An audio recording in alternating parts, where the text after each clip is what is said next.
Once upon a time, there was a lion who lived in a huge savanna and a cuckoo bird that flew above. And on the edge of the savanna, there lived an old man and his son.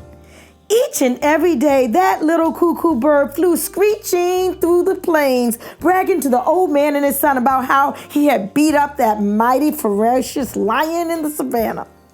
One day, after the bird had made its usual boast, the son turned to his father and said, "Father, I don't understand. If the lion is supposed to be such a big and mighty animal, why does that little cuckoo bird beat him up all of the time? When will the lion have a victory?" "Son," the wise father chuckled, "the lion will have a victory when he has a chance to tell his side of the story." So what is my story? I was a little black girl growing up in the mid-50s and 60s. I was a little black girl who was stunned sitting on the floor in the library in my family's home and reading about Emmett Till. A little black girl who was shocked to find out that Fannie Lou Hamer was beaten and arrested for just trying to register to vote. I was in kindergarten. I was a little black girl who was dumbfounded that none of these things happened way back in slavery days, but right in the present during my own childhood. I was an 8th grader who was mesmerized by the poster in my Black Studies class of a black man with a black beret on his head, with a rifle in one hand and a spear in the other, sitting in a Grand Slam wicker chair. I wondered why the head of the Black Panther Party was being represented by white lawyers. Where were the black lawyers to represent the black people? I questioned. I was a high schooler who was immersed in black pride, black power, and black is beautiful. I looked in an African names book and chose a new name for myself. I wore an African gele on my head and celebrated Kwanzaa. I started a Saturday school for inner city children. I sold Black Panther Party newspapers downtown every Saturday. I was a college student with a burning desire in my heart to right societal wrongs. I marched and rallied in support of political prisoners in support of a free South Africa. Upon graduation from college, I taught first grade in an independent black school. I wrote and published 2 books for children celebrating black heroes and heroines, information I never had growing up. I was part of a gun safety club. I believed in the principles of self-determination, self-defense, and self-respect. I went to law school at night while working full-time during the day on Capitol Hill for a lobbying organization in support of a free Southern Africa. I worked in support of reparations.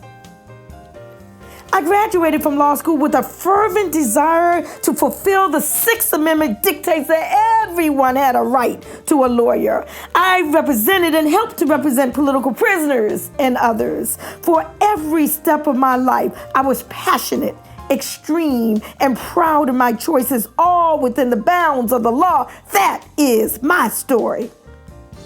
But the little cuckoo bird sought to criminalize my narrative. Instead of an inquisitive little black girl who grew into a young woman who believed in black pride and power, it was said that I was a threat to society. Instead of praise for believing in self-determination and the First Amendment, it was said that my associates and my clients were a danger to national security and designated terrorists. The Black Panther Party came under attack when their work featured free food and health care and community control of schools and police, and when they carried guns for deterrent and symbolic purposes.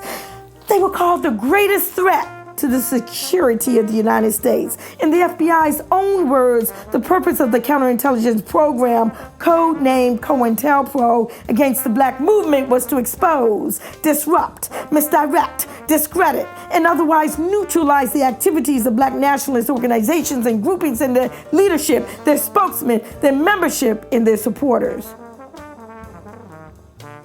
I was a black power advocate. I was a black movement lawyer. But I was also a human being. I made good decisions and bad. I was happy and sad. I had the challenges and personal frailties that define what it is to be human. Over time, I had beautiful weddings and unfortunate divorces. And I had a beautiful miracle birth baby. am just as comfortable in the suites as I was in the streets. I helped to humanize the issue of mass incarceration on Capitol Hill. I advocated for fair sentencing, and I was a catalyst in the passage of key legislation. I'm no less extreme or revolutionary today than I was in my teens and 20s, but my rebelliousness has taken on different expressions. I can work inside the system and still struggle against it. I can keep my hair in its natural state and still kick ass. And I can still make a difference despite personal shortcomings.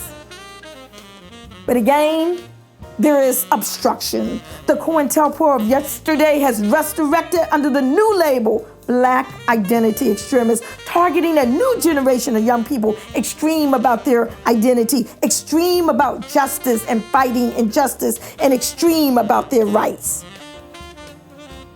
We must resist the criminalization of protected constitutional activity of free speech and association. We must not be chilled from fighting for justice. We must continue to protest against racism, police brutality, and mass incarceration.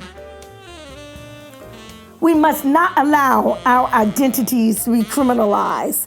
We must reclaim the narrative and promote our own stories. As such, I proudly proclaim I am a Black identity extremist.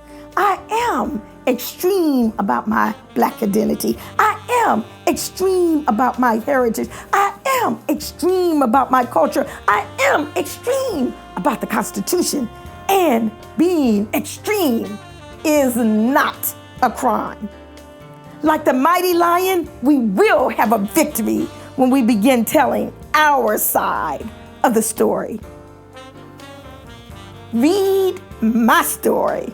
Black Power, Black Lawyer, my audacious quest for justice.